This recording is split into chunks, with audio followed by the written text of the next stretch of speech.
Bem-vindos a mais um quadro de saúde mental no programa Maria Bonita aqui na TV Poços. Eu sou Thaís Muniz, sou psicóloga.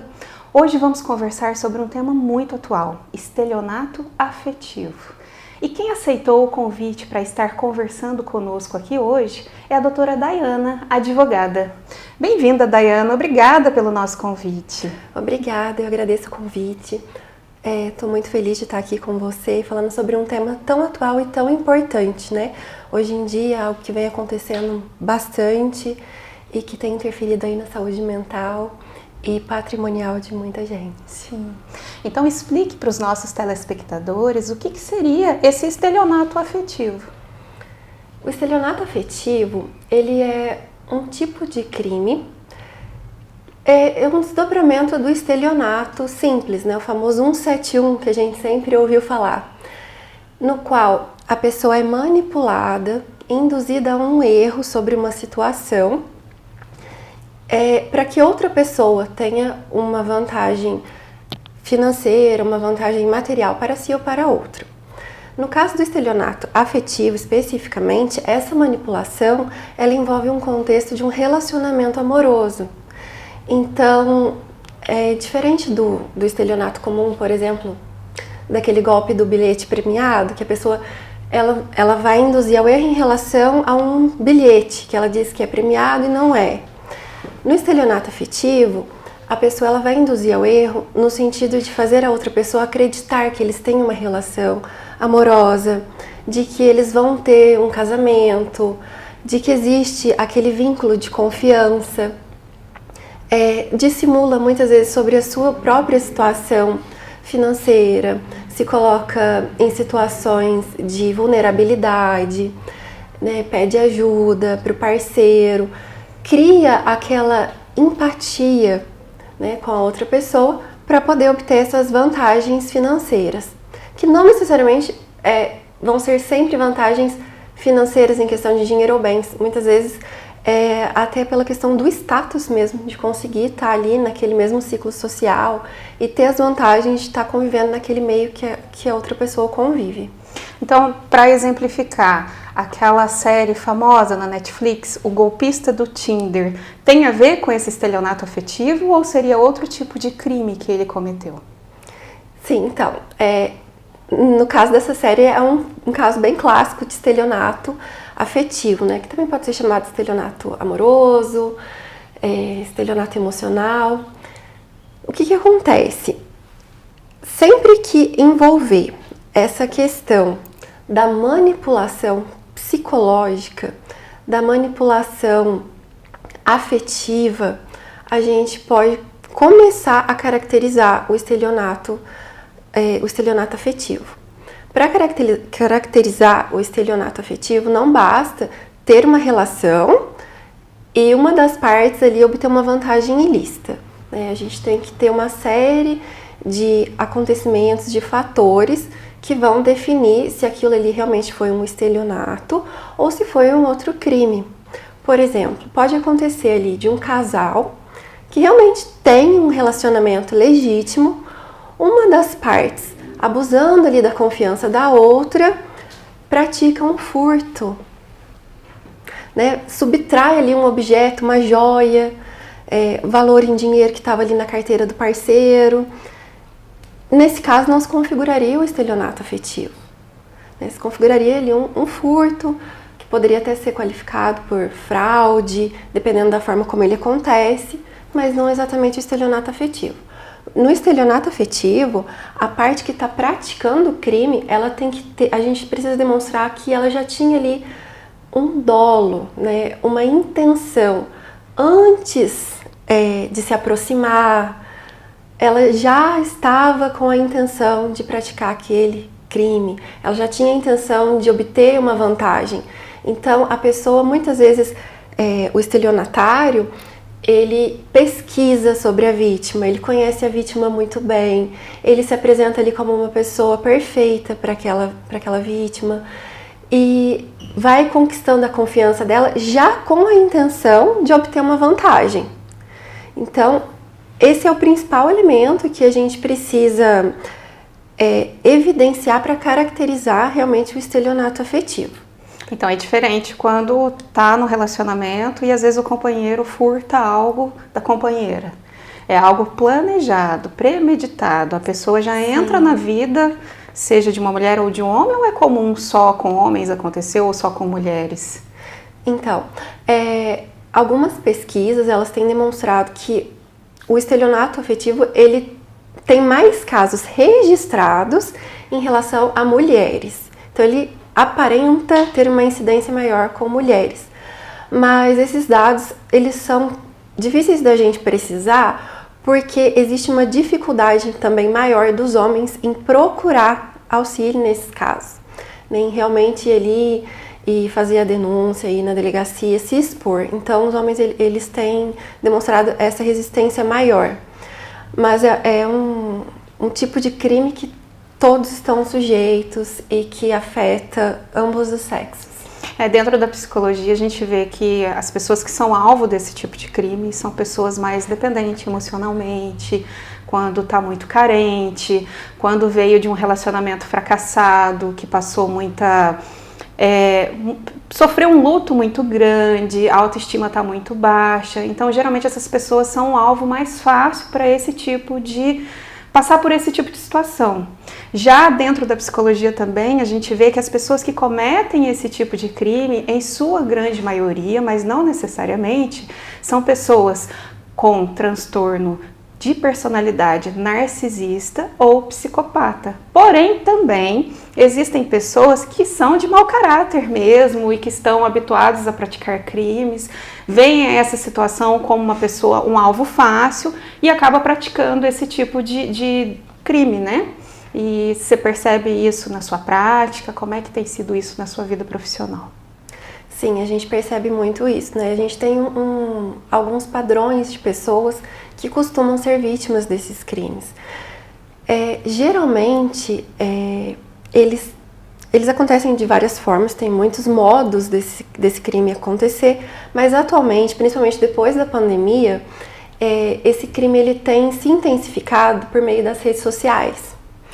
Então, o estelionatário ele já busca pessoas que têm uma faixa etária ali a partir dos 40, observa se a pessoa é divorciada, o que ela demonstra ali nas redes sociais, se ela gosta de animais, se ela está aberta a relacionamentos, e muitos se conhecem exatamente por meio de aplicativos de relacionamento. Então, eles vêm se apresentando como aquela pessoa ideal, aquela pessoa perfeita.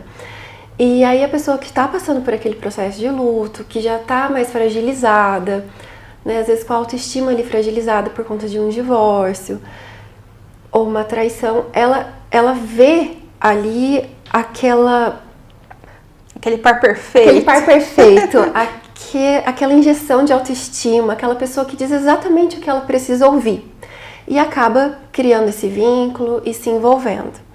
Então, o perfil realmente são mais essas pessoas mesmo que estão saindo de relacionamentos, tiveram alguma frustração muito grande nessa questão amorosa e aí estão meio que em busca de um príncipe encantado, um bálsamo, algo diferente do que elas já vivenciaram.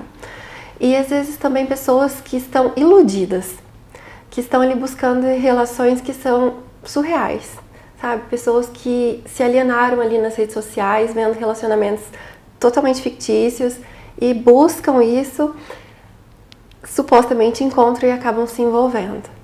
Acaba que as pessoas expõem, né, vidas perfeitas, né, nas redes sociais, e aquela pessoa que está fragilizada emocionalmente começa a almejar aquilo que está sendo vendido nas redes sociais.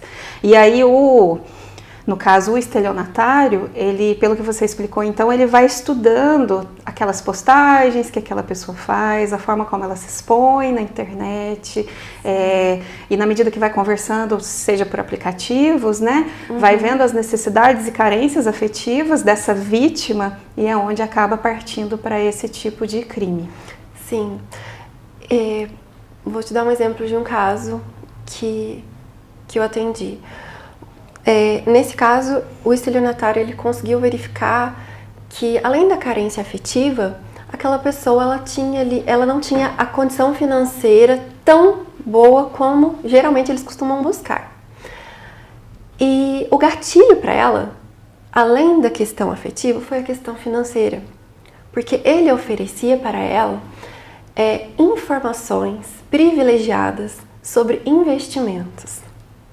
Então ele a convenceu de que ele era um empreendedor, uma pessoa que tinha muito conhecimento nessa área e queria auxiliá-la a realizar essas transações.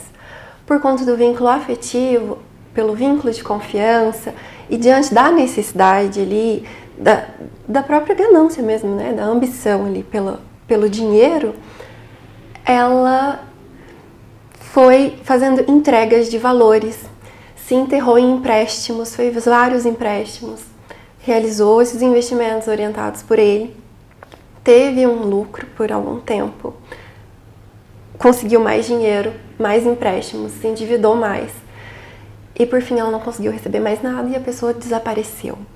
Então essa também é uma característica muito forte do estelionato afetivo. Quando a pessoa ela consegue a vantagem que ela está almejando, ela desaparece.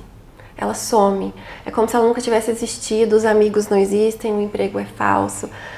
Até a empresa que foi realizada os investimentos não existia. E isso é muito preocupante porque são coisas que hoje a própria rede social, que por um lado prejudica, pelo outro pode te beneficiar, porque ela facilita essa pesquisa, essa certificação sobre aquela pessoa com quem você está conversando, sobre aquele negócio que está sendo proposto, sobre aquela empresa. Mas essa fragilidade emocional muitas vezes faz com que a pessoa feche os olhos para tudo isso e se coloque nessa situação de vulnerabilidade. Então deixe dicas de como a gente poderia estar evitando passar por esse tipo de situação, evitando ser ludibriada por um estelionatário afetivo. Bom, a principal dica é realmente investigar a pessoa, mas não no sentido de stalkear, no sentido que não seja saudável, mas certificar-se de que aquela pessoa com quem você está conversando realmente existe, realmente é aquela pessoa. Muitas vezes o estelionato afetivo acontece sem que as pessoas nem sequer se encontrem, né? Então, conheceu alguém num site de relacionamento? Pesquisa essa pessoa na internet, conversa nos meios sociais, procura conhecer, saber se essa pessoa realmente é quem ela está dizendo que é. Hoje existe maneiras de você pesquisar por imagem, né? Então receber uma foto, faz a pesquisa reversa, vê se aquela foto às vezes já não é de um outro perfil, de uma outra pessoa, né? Tem casos de mulheres que descobriram o estelionato por conta dessa pesquisa, descobriram que a foto era de um ator famoso em outro país. Então pesquisa as fotos que você recebe. Tem sites onde a gente pode pesquisar o nome da pessoa. Até mesmo consulta um advogado, alguém que possa te orientar nessas consultas judiciais para saber se tem processos contra essa pessoa. Alguns processos são públicos, então não é nenhum tipo de invasão de privacidade, você saber ali com quem você realmente está se envolvendo. E se preserve. Entregue menos informação possível da sua vida pessoal, da sua intimidade, se exponha o mínimo possível. Sempre tenha ali um pezinho atrás, uma desconfiança. Infelizmente, hoje, o romantismo, ele tá tendo uma posição secundária no relacionamento, né? Hoje a segurança, mais do que nunca, é o fator mais importante. Então, procura conhecer realmente a pessoa com quem você está se envolvendo. Avalia se os pedidos que estão sendo feitos são razoáveis e converse com outras pessoas. Converse com a sua família, converse com seus amigos, com pessoas que você confia. Não faça segredo das situações, porque quando a gente está iludido, ninguém melhor do que as nossas pessoas mais próximas para nos mostrarem ali o que está acontecendo. Então, ouça outras pessoas. Obrigada, Dayana. Nós vamos fazer um breve intervalo e já voltamos com mais informação nesse campo do direito com a doutora Dayana. Até já! há mais de 4 anos no mercado, nós conseguimos lançar a nossa marca de cosméticos. Pois é, pessoal, isso aí não é para qualquer um não, viu? Nós conseguimos juntar, através de técnica com muito conhecimento, uma marca que tem qualidade de grandes marcas e com preço de supermercado. Pois é, eu quero que vocês conheçam toda a nossa linha de produtos, que hoje é o nosso carro-chefe do Maria Bonita. E se você quiser ser meu representante comercial, segue aí na bio e vem ser parceiro da Maria Bonita.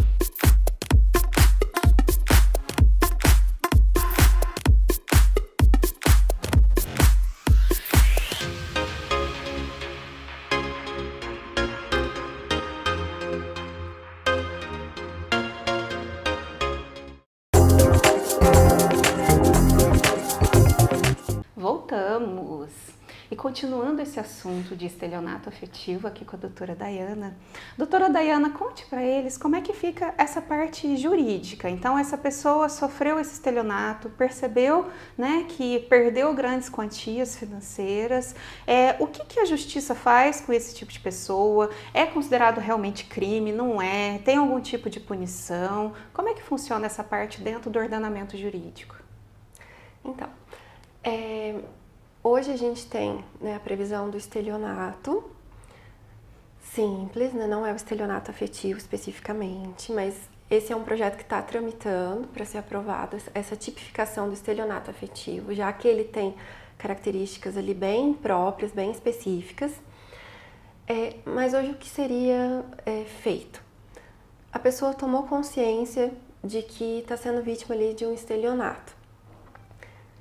Se o relacionamento já encerrou, a pessoa já sumiu, já desapareceu, então a gente vai procurar, né, um advogado que vai orientar, vai indicar formas de tentar localizar esse estelionatário. Hoje a gente tem empresas que fazem o trabalho de rastreamento ali do dinheiro quando foram feitas transferências. Muitas vezes são transferências feitas em criptoativos. Então, hoje já existem empresas especializadas em fazer esse mapeamento para instruir um processo, né? Porque às vezes a pessoa ali que está cometendo o crime, o estelionatário, se apresenta como alguém que ele não é. E isso aí já dificulta muito esse processo. Então, às vezes a gente não consegue identificar a pessoa, mas a gente vai conseguindo identificar laranjas, vai conseguindo fazer esse caminho do bem, para onde aquele dinheiro percorreu e o que foi acontecendo. Quando são bens móveis, como um carro, uma moto, ou um apartamento, um imóvel, isso já facilita um pouco mais esse rastreio. E aí, feito isso, a gente vai fazer o boletim de ocorrência, vai fazer todo o processo ali na delegacia e vai entrar com o processo judicial, né? Vai partir ali para a representação desse crime e vai seguir com o processo judicial. Aí na esfera judicial, a gente tem duas vertentes. A gente tem o processo criminal, né, que a pessoa pode até ser presa ali pelo estelionato, embora seja considerado um crime relativamente brando, né, ainda.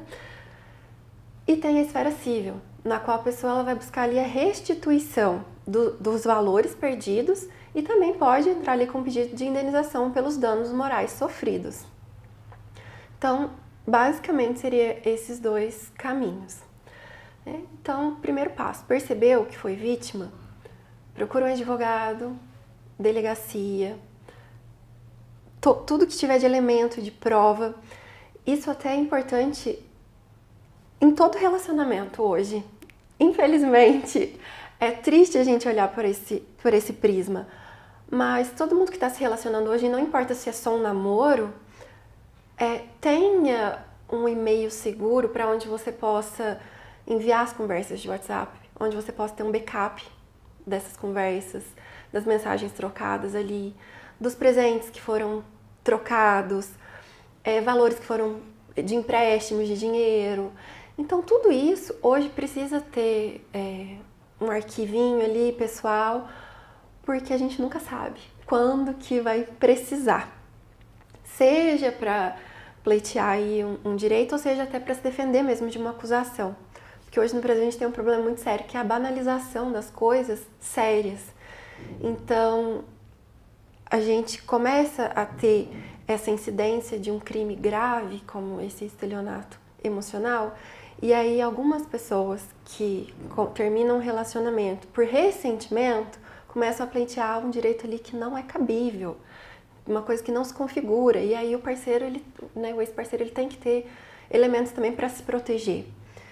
Então, o caminho seria basicamente esse, né? Primeiro, se proteja, faça a parte preventiva, né, ali do seu direito, se resguarde, e não é sobre confiar no amor ou não, é realmente sobre proteção. Se proteja e, percebendo que existe algo ali de irregular, procure orientação jurídica especializada, né, a delegacia, para poder dar seguimento nesse processo.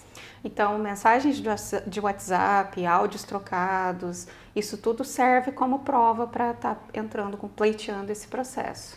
Sim, isso tudo serve como prova, isso é extremamente importante, porque muitas vezes o limiar ali entre um presente e algo que foi objeto de uma manipulação emocional é difícil da gente provar. Então, às vezes, ter esse histórico de comunicação para a gente tentar estabelecer como era a comunicação ali entre os parceiros, como aquela vítima estava se sentindo, para tentar realmente reconstituir, né, aquela relação, o que aconteceu, é algo muito importante que pode ajudar muito. Eu vejo que as vítimas têm muitas vezes vergonha de estar entrando com o processo, porque quando comenta, às vezes até com o familiar, com o parente, a primeira coisa que acontece é ela ser julgada. Mas como assim você passou essa quantia? Como assim você fez diversos empréstimos? Mas aí volta naquela questão que a gente estava falando, a pessoa está envolvida emocionalmente,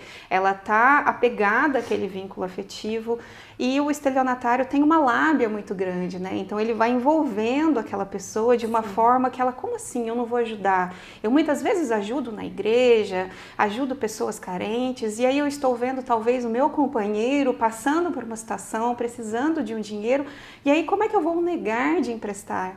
E muitas vezes quando ela vê, ela já está altamente envolvida. E aí agora eu entendi essa nuance que muitas vezes só vai aparecer na mensagem, né? De você, ao analisar essa prova, entender até que ponto essa pessoa estava usando essa lábia para obter um recurso ali. E não necessariamente numa relação de equilíbrio, né? De um estar contribuindo com o crescimento do outro. Porque numa relação tem que ter um equilíbrio no dar e no receber.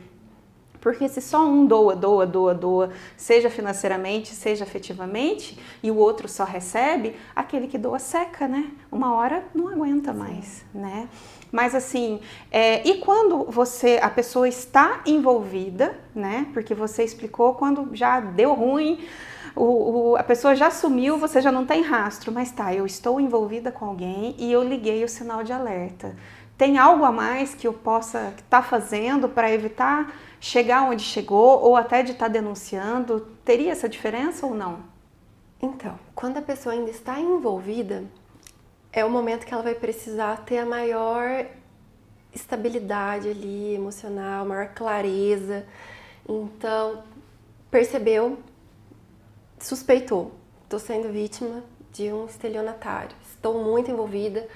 Só essa suspeita muitas vezes já é um dano ali, um baque emocional tão grande que desestabiliza a pessoa e às vezes ela pode meter os pés pelas mãos. Então, o primeiro passo, quando ainda está envolvida, é procura um auxílio psicológico.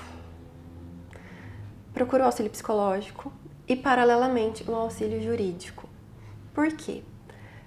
Pode ser, tudo varia muito caso a caso, mas nesse momento pode ser interessante você manter uma certa frieza, ser um pouco calculista ali, para tentar reverter ainda que um pouco essa situação. Então, você vai começar a fazer o jogo desse criminoso contra ele. Como você vai fazer isso? Você não vai poder falar, eu não tenho mais, não posso mais, a fonte secou porque aí ele vai sumir. Então, você vai começar a fazer o jogo. Olha, agora eu não consigo te ajudar, mas eu vou conseguir, eu vou ter. mas aquilo que eu te dei, se a gente usasse e ir ali tentando conseguir de volta algumas coisas,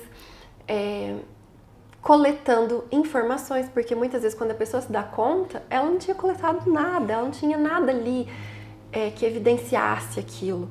Então, paralelo, né, com o trabalho do advogado, vai coletando essas informações, fazendo a boletim de ocorrência, vai já fazendo a parte ali administrativa, né, da denúncia ali junto à delegacia e tudo, porque mantendo ali, mantém os seus inimigos próximos, né? Então, se você ainda mantém ali algum contato com a pessoa, é possível você ir tirando dela algumas informações que facilitem a sua defesa em juízo.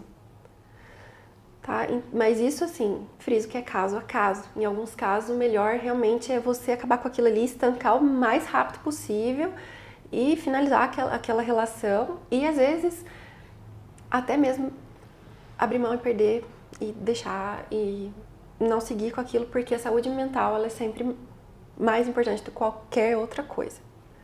E muitas vezes a gente não sabe do que essa pessoa é capaz a partir do momento que percebe que está sendo descoberto, né? Então, até que ponto vai ficar só ali na aquisição de bens ou partir, talvez, para uma violência maior contra essa vítima, né?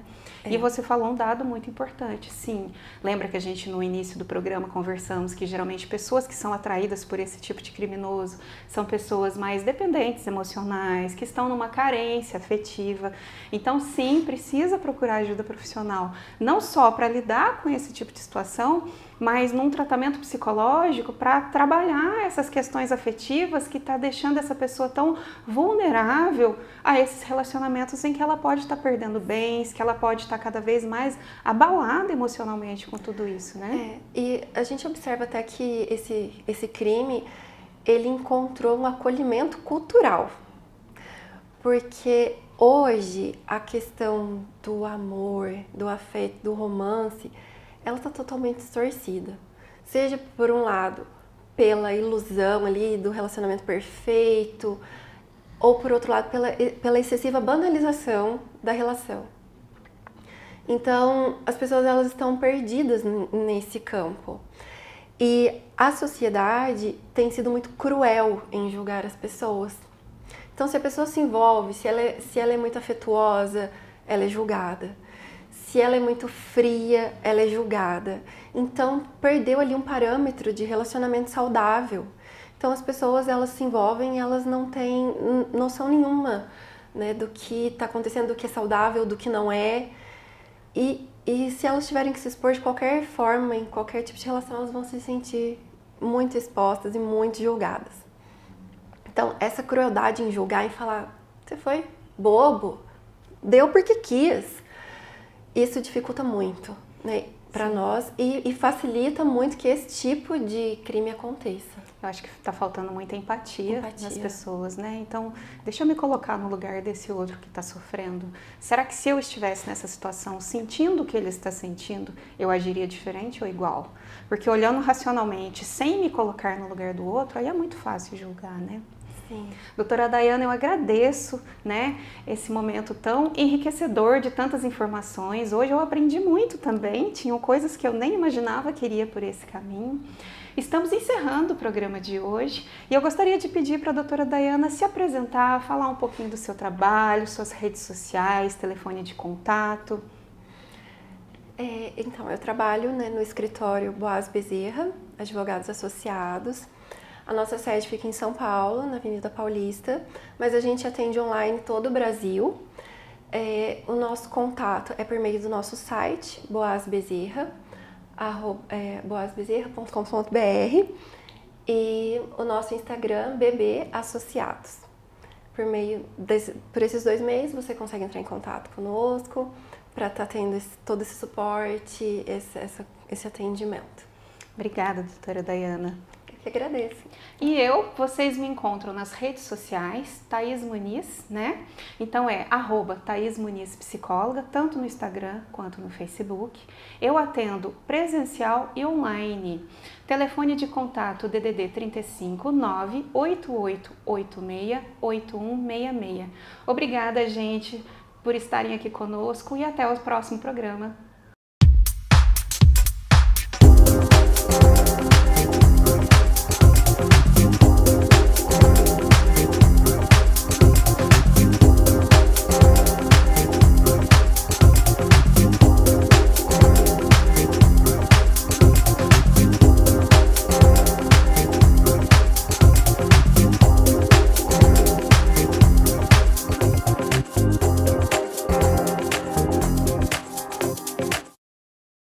Há mais de 4 anos no mercado, nós conseguimos lançar a nossa marca de cosméticos. Pois é, pessoal, isso aí não é para qualquer um não, viu? Nós conseguimos juntar, através de técnica com muito conhecimento, uma marca que tem qualidade de grandes marcas e com preço de supermercado. Pois é, eu quero que vocês conheçam toda a nossa linha de produtos, que hoje é o nosso carro-chefe do Maria Bonita. E se você quiser ser meu representante comercial, segue aí na bio e vem ser parceiro da Maria Bonita.